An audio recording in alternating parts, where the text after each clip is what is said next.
And if the live stream fails and buffers, you do it again.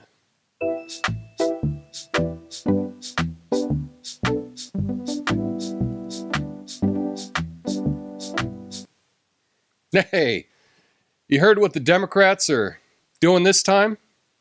They gone and changed the order of the primaries for the next election, and I don't even know what to make of it. You see, the primaries used to be a predictable thing, like death, taxes, people whining that Beyonce didn't win every single award. First there was Iowa, then New Hampshire, then South Carolina. It was a time-honored tradition. March to the nomination, a journey through the heartland of America. I mean, think about it. The purpose of a primary election is to determine the best candidate, to find the one with the most charisma, the most vision, the most whatever it is people are looking for in a leader. And clearly that worked, because look at who we got. Now they're trying to rig it in favor to give the advantage to the preferred candidate. And what happens to the voice of the people? Poof, it's gone. Just like a news story that may be critical of the media.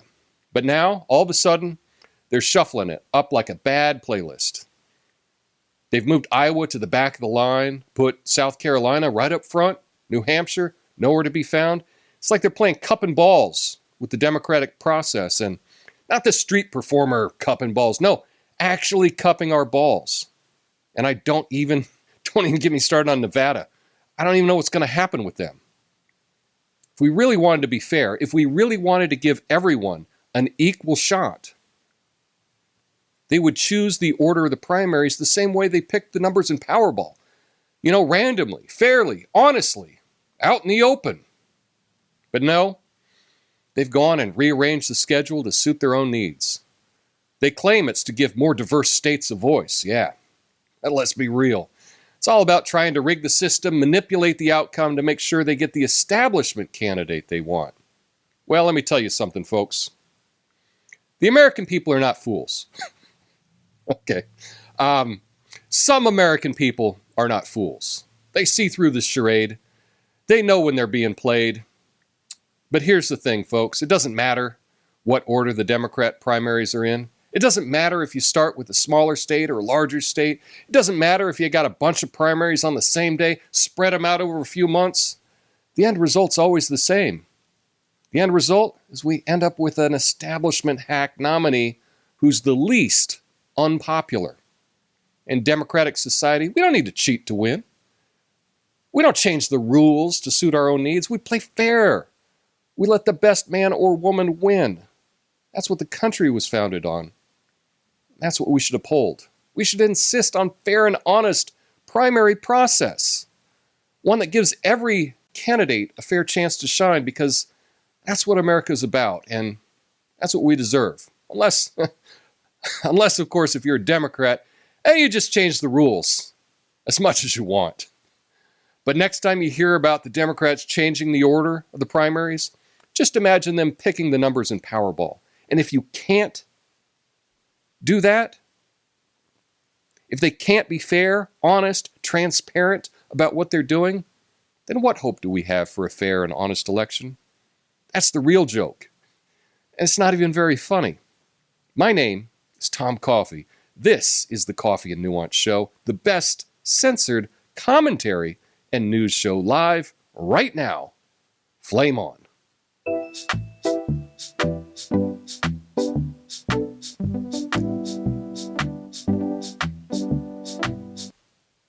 Hey, we got a great show for you today. Tried doing a live stream and whew, did it not work well today. Buffering, not sure what's happening. If it's on my end, if it's on someone else's end.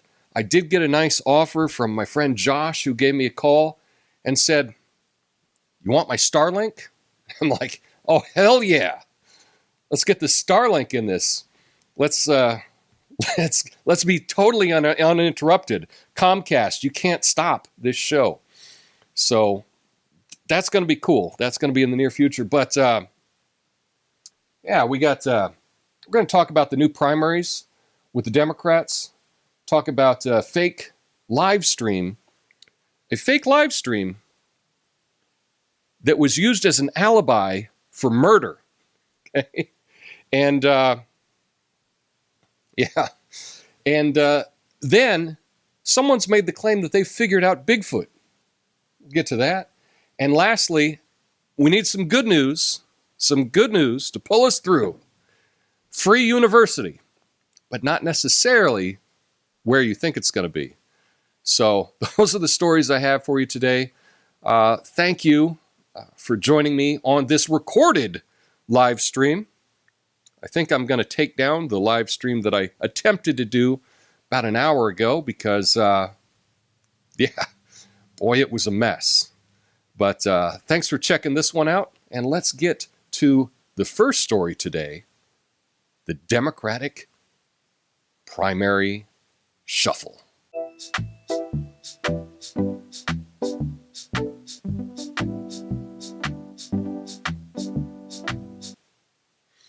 The Democratic National Committee has approved a revamp of the Democratic primary process, changing the order of the primaries from the traditional Iowa caucuses and New Hampshire primary to South Carolina. Yeah.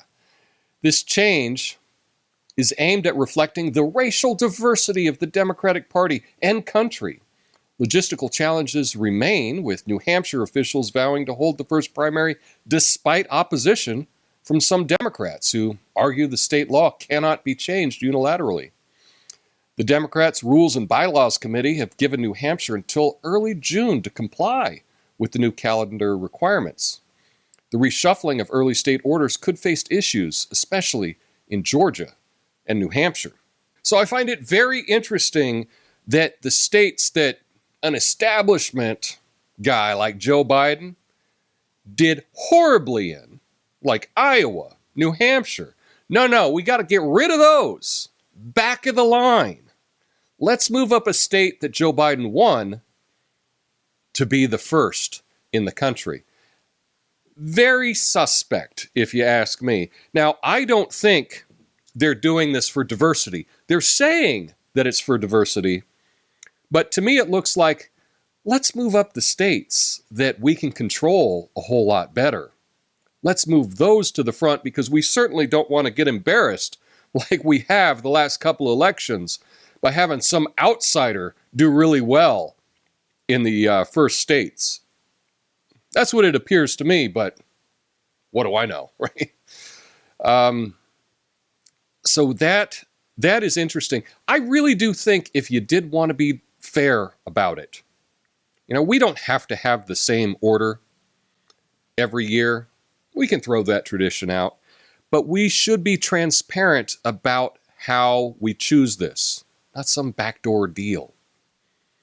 And why, living in Oregon, why are we almost last every single time? That doesn't make sense. They really should do it like a Powerball. Okay, the first primary is, this year it's going to be Tennessee. But they're not doing it that way. They're deciding which states can we really control. Let's make them first. And let's take any state that that doesn't follow along as well as they should, and we'll put those toward the back. It really does seem like they're trying to rig it. What does it matter? I'm not even a member of a political party anymore, so it doesn't affect me. But isn't it ironic that a party called the Democrat Party is doing things in the least democratic way? I find that amusing. But now I want to tell you about a story that someone tried to use a live stream as an alibi for murder.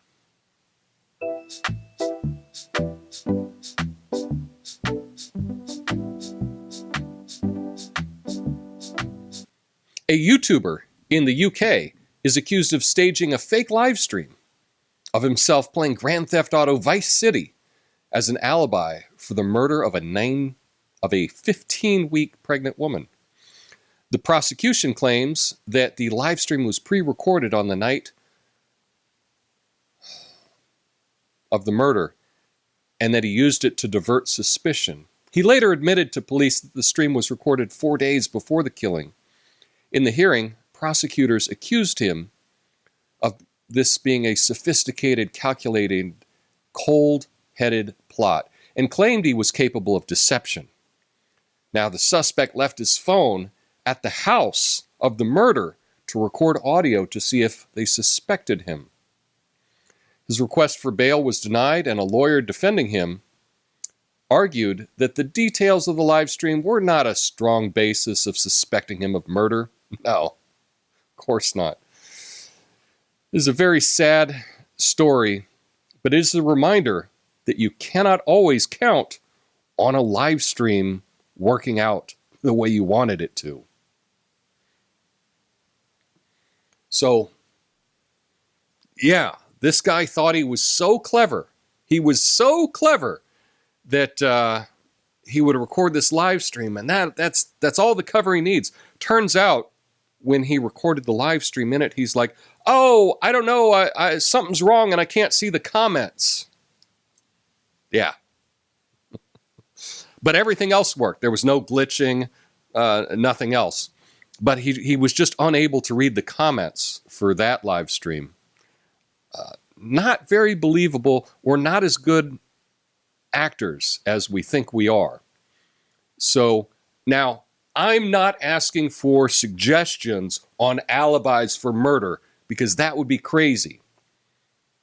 But I definitely know you can come up with something better than, no, I couldn't have done it. I was live streaming. But now I want to know is, what do you think about Bigfoot?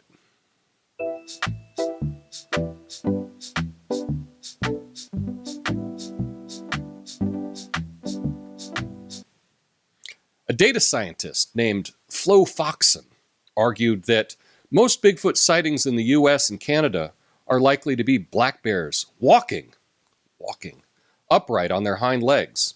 This conclusion is based on the behavior of American black bears and the correlation between the black bear population and Bigfoot sightings, especially in the Pacific Northwest, where more people report seeing Bigfoot due to a high number of black bears and humans.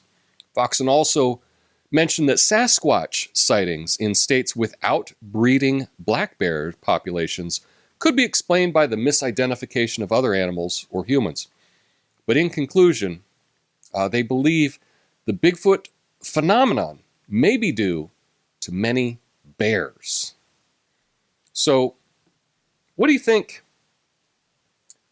What do you think? Do you think that this is a possibility? That those people that are seeing these black bears think that they're Bigfoot?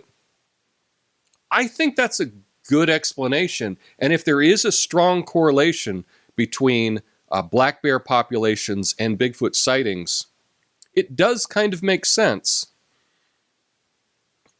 However, it could just be that this data scientist is a Bigfoot denier.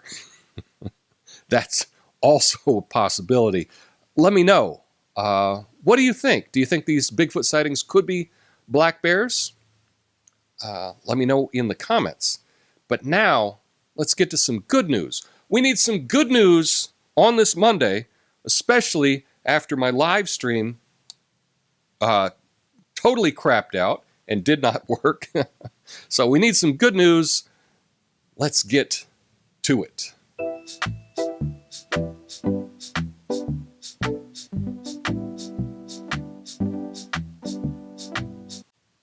The Russian government is offering a scholarship program for foreigners, including U.S. citizens, to study in Russia for free at the undergraduate, postgraduate, and residency levels.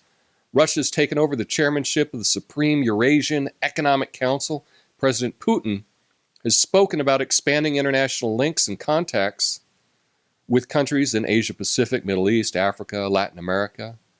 And now, while NATO and the EU view Russia as a threat, there's another side to Russia, and more people should know about it.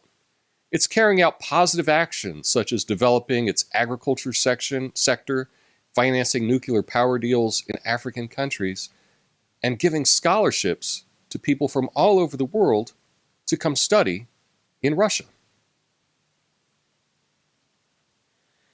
So this is kind of a fun thing. Have you ever considered going abroad to study? Now, I've lived abroad and I thought it was fantastic.